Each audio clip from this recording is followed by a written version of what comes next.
Sometimes the deepest parts of ourselves are written in stories we don't consciously remember.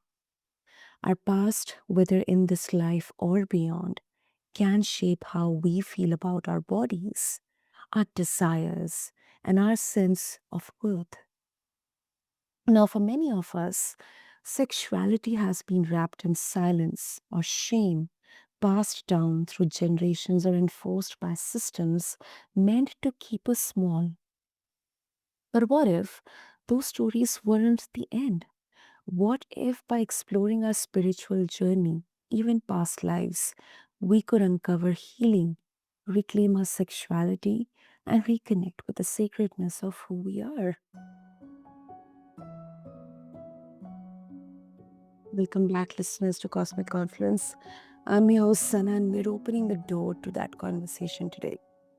Together, we are going to explore how trauma, spirituality, and sexuality intersect, and how remembering the forgotten parts of ourselves might just be the key to feeling whole again. Excuse me. And today we have an incredible guest with us, Stephanie Hunter Jones. So, Stephanie, welcome to the show. Thank you. Thank you for having me, and thank you for your listeners listening. Beautiful, beautiful. So Stephanie, to begin with, you have shared how growing up in a conservative environment shaped your sexuality through silence and shame. Mm. So, how do you see those early experiences creating wounds that many of us still carry as adults? Yes, it makes a big influence, and throughout our childhood, environment and the adults around us, our attitudes and beliefs and feelings about sexuality put a great deal of our truth in us. We have to Mhm. later we have to later explore and understand, is that our truth or was that someone else's truth? Exactly. Exactly. That's such an important question. And do you think, Stephanie, that healing starts with awareness of the trauma itself, or with giving ourselves that permission to ask the questions we were never allowed to? Yes, definitely giving ourselves permission to ask questions, giving ourselves permission to really explore who our sexuality is. I believe our sexuality is an energy within us, a very powerful energy that holds a lot of universal healing powers within it. And when one can really tap into the depth of their sexual energy, it can Mm. help you on so many levels, not just through sex, but through difficult emotions and feelings that you're feeling, heal trauma. It's a beautiful gift that's been given to us, but at the same time, it has been tried to be taken away from us by many other humans. I agree. I so much agree with that. And I also believe I'm very sure, because that completely connects with what I also feel, Stephanie, that even the listeners, they would also agree with this, realizing how much of what we feel today didn't even start with us, but with the environments that defined us. Mhm. Say, sometimes Oh, it yeah. can be. And we have to also remember that anything that gives us so much power, our sexuality is one of those things. Humans will always want to take control of it. So humans teach us from very young age to suppress and shame us from that sexuality because that energy within us is so powerful. I always tell my clients, you can use that energy for anything that you're passionate about, anything in Mhm. life that makes you feel alive, like cooking, gardening, dancing, painting, sports, anything that you're real good at, you can bet Mhm. you're using your sexual energy. Sex is only one way to express that.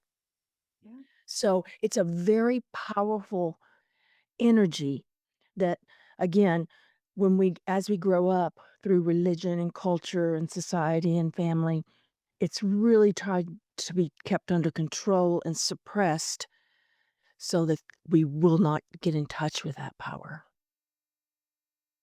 That's a very, very powerful refrain. Yeah. And the one thing that you mentioned I really liked is sexuality can not only be expressed through sex, but through different activities, that we love. Sometimes even, self pleasure. It's such a beautiful form of exploring sexuality. And of Mhm, course, I mean, the meaning, the interpretations have been really distorted, but you know, mhm, we look at the beauty of it. I think it's a very liberating form of energy. mhm. Absolutely, I completely agree. Mhm, And uh, a very beautiful part of your work. Now, you know, uh, some call it pseudoscience, or some don't believe at all in it, but you connect past life exploration with sexual healing. This is mhm, something I've never heard of, Stephanie. mhm, So for people like me, who have never heard of, or maybe someone who doesn't believe in past lives, how do mhm. you explain the value of this kind of spiritual work? Well, may I give you an example of someone I helped? Yeah, yeah, Oh, please okay. go.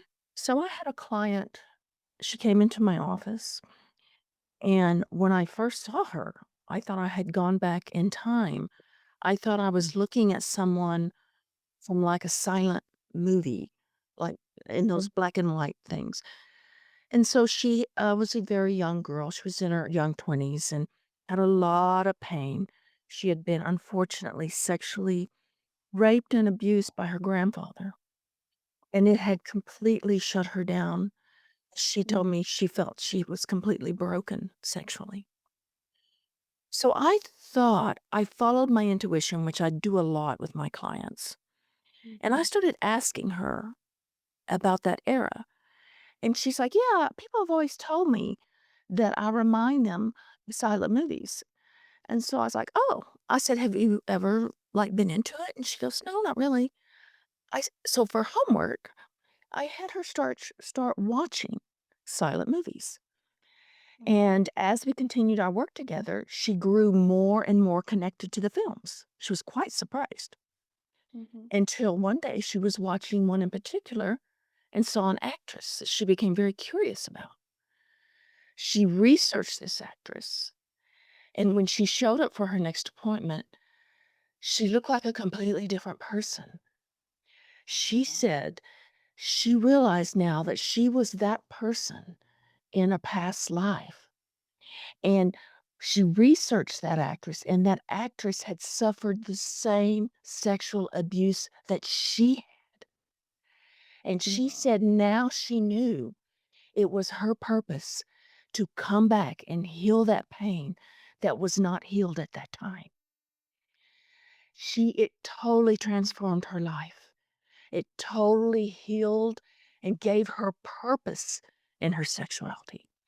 Now, one may say, what if that's not true? Well, I would say, first of all, no one could ever prove it differently, but does mhm. it at this point, if it provides such transformative healing for someone, what is truth and what is not? So I find individuals that are willing to go deep within themselves and explore parts of themselves, including past lives, can really understand perhaps desires that they question within themselves or trauma they've experienced or a total disconnect from their sexuality, what that's coming from. It is such a powerful exploration to make within yourself. I can't even Mm. describe how beautiful and wonderful it is. That part of us. and it is so worth everyone exploring and celebrating. Mm, that's such a powerful story that you shared.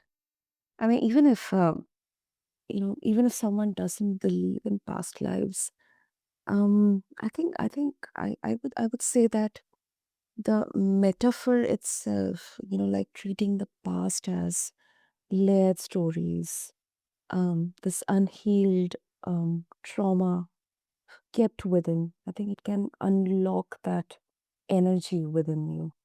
Oh, yeah, without a doubt. And, my book on cosplay, um, Mhm. it's sort of tied, I feel. I don't sell it that way, and I don't sell the concept of cosplay as past life, but Mhm. one could make the connection. Cosplay is when someone likes to dress up in a particular era, or a Mhm. particular period of time, or a particular character, and then they Right. feel free. And so I Mm. use that work a lot to help people free themselves in their sexuality. And one such time was I had a female client who had, again, so much shame about masturbation, and Mhm. nothing I could say would help. But then she did confess that nobody knows this about her. She dresses up in the Renaissance era in her apartment and walks around Right. in the evening like that. So, what I did was slowly work with her and encourage her to pleasure herself while in her attire. And it worked. Mm. It worked. Now, some could say maybe that's a past life connection. I don't Mhm. know. Or maybe it's a soul connection. Maybe her soul resonated with another feminine energy during that period of time that needed that. Maybe we're deeper than just who we are now. Maybe we're actually connected to others that came before us, and others come through us for us to help them heal as well. I totally am open for that as well. Mhm. But that really feels freeing because um it removes that pressure to believe, and instead it's like inviting that curiosity about the stories our soul could be carrying. So yeah, Mhm. that's once Mhm. again very liberating. Mhm. Well, humans in general, we tend to be narcissistic creatures, so we tend to feel um it's all about us. And that's why I always invite my clients to say, no, there could be other energies living through you and having this experience. You could also, on a soul level, an energetic level, be Mhm. an animal in the ocean. You could be an animal in the sky. You could be an animal in the forest. So I try to get everyone to connect to other parts of themselves because we're all one, and stop the narcissistic view of the world. Like, it's just me. And realize that you must express and heal and enjoy your sexuality, not just for you, Mhm. but for many who need that healing. Mm. Yeah, valid. That definitely makes sense. And um, you know, what you say about sexuality, it's a sacred, vital life force. I totally believe it, because it's a very powerful reframing, and it kind of um, removes that taboo, that sense of guilt and shame. Um, specifically the feelings, the perception related to the word sexuality. Now, how does reconnecting with sexuality through spirituality help people move from shame to empowerment? Because still, Stephanie, even in the most developed of the developed societies, there's Mhm, still so much shame and taboo connected to even, exploring about our own sexuality, especially for women. So, what would you mhm. say on this? Okay. So the part of our brain that releases endorphins for spirituality is exactly the same part of the brain that releases endorphins through sexuality. So that's Mm. why a lot of people who become these religious fanatics are actually Mhm. getting a sexual high. They don't realize it. But for me, there's a difference in religion and spirituality. Mhm. Religion is about control and taking our power away. Mhm. Spirituality is completely the opposite. It is about embodying creativity, exploring pleasure, both giving and receiving. It's co- it is two different things, and too many people get wrapped up in I feel the religious aspects of their Mhm. spirituality and married to this list of so-called rules, which I feel ultimately, if they were honest with themselves, leaves a very deep hole in their heart. It takes a lot of courage and a lot of work to just not believe what somebody else tells you is true about Mhm. spirituality, to do your own work, to feel your own feelings, and to explore who you are. It takes a lot of courage to learn your truth. And part of your truth is your sexuality. And when we think of shame and guilt, that's someone else's rules, Mhm. and that's someone else's way of controlling us. That's not true spirituality. Because if the universe, first of all, I believe the universe loves us and is on our side. And one of the ways to show that is through the pleasure we receive through sexuality. Mhm. That is beautiful. That's beautiful, Stephanie. Yeah, and um, when that empowerment shows up, that shift in identity, that you know, I am not dictated by anyone else's belief systems or their way of understanding or living, and I'm empowered by my own feelings of spirituality and sexuality. You know, Mhm. when this empowerment shows up, what changes do you notice most in someone's, daily life or relationships or even their work?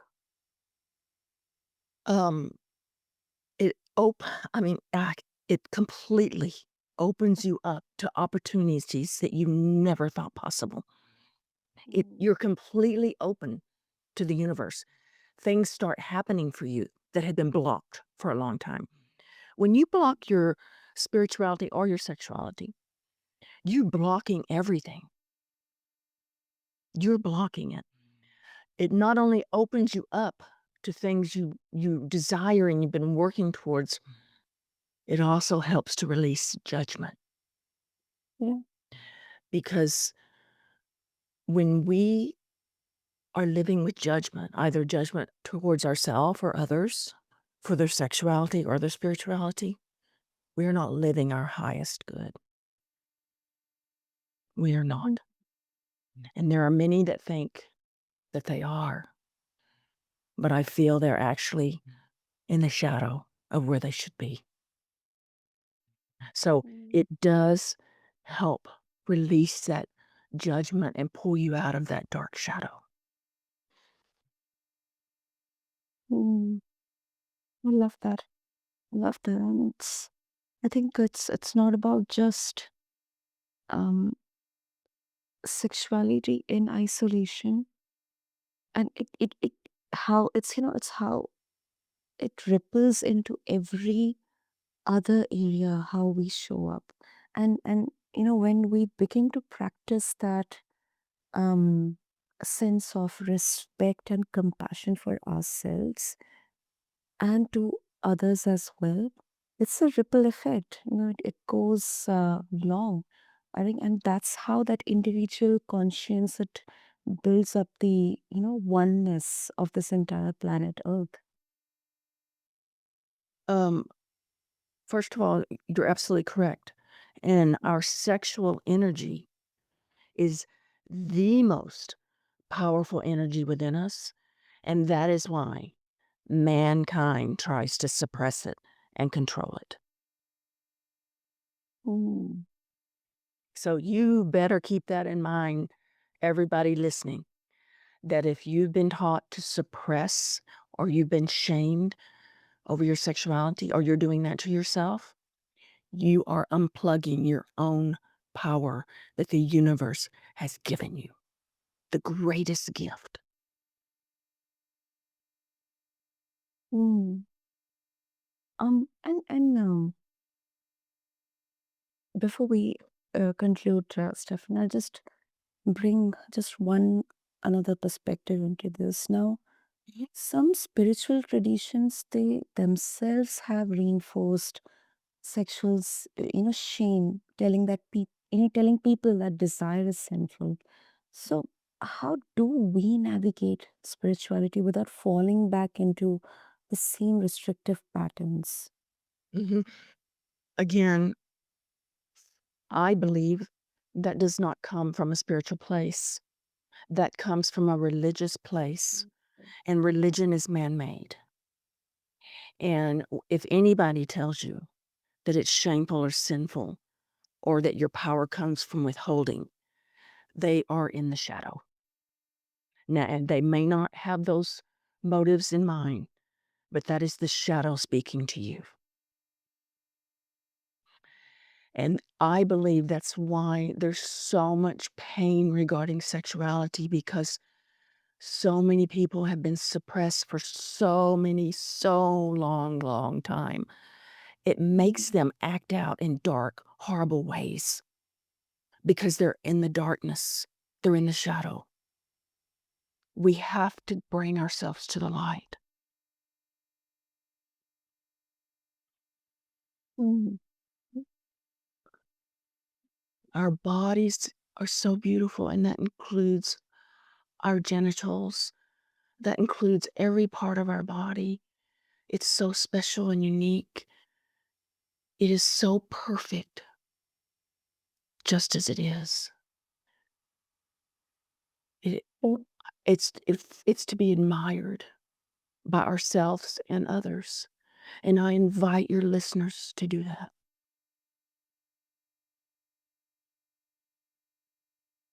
beautiful. That's, I think that's a such a radical thought that the divine is not threatened by our sexuality. It Right. can be revealed through it. That's right. That is absolutely right. And anyone who tries to shut that down is threatened by it. Yeah. Yeah.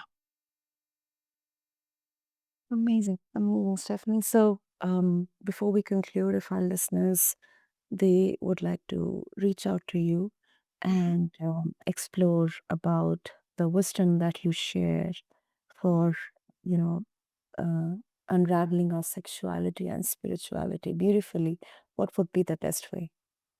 Through my website, and that is stephaniehunterjones.com.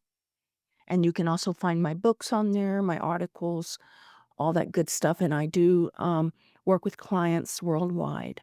So, and that is stephaniehunterjones.com.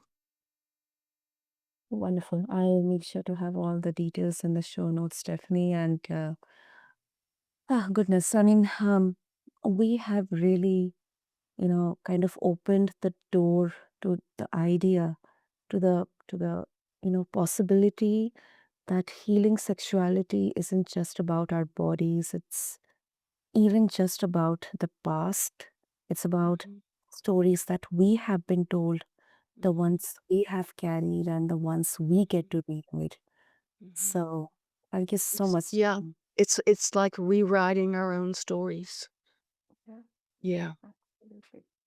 It's Absolutely. so beautiful, and that's why I love it, and I love the subject so much, and I love what I do. I know I'm on a spiritual journey to help others heal in that way. That's really good to hear, Stefan. That's really good to hear. I because I can feel those vibrations or energy, that energy of love, when you express your feelings, your experiences with our listeners. And I must say that, whether it's through past life exploration or reclaiming spirituality, or simply just becoming curious, asking those questions we were once too afraid to ask, I think Mhm. this is such a beautiful homecoming. Mhm. Good. Me too. Thank you so much for the opportunity, and certainly thank your listeners for listening to my truth. Thank you. Thank you, Stephanie. And to all the listeners, before we wrap up, I'll just, say something, that your sexuality is not something to hide. It's not shameful. It's sacred. And your journey to reclaim it is a part of your soul story. So, thank you to everyone for tuning into Cosmic Confluence, where we keep weaving these threads of healing, spirituality, and self discovery, one conversation at a time. Until then, this is your host, Sana, signing off. Thank you.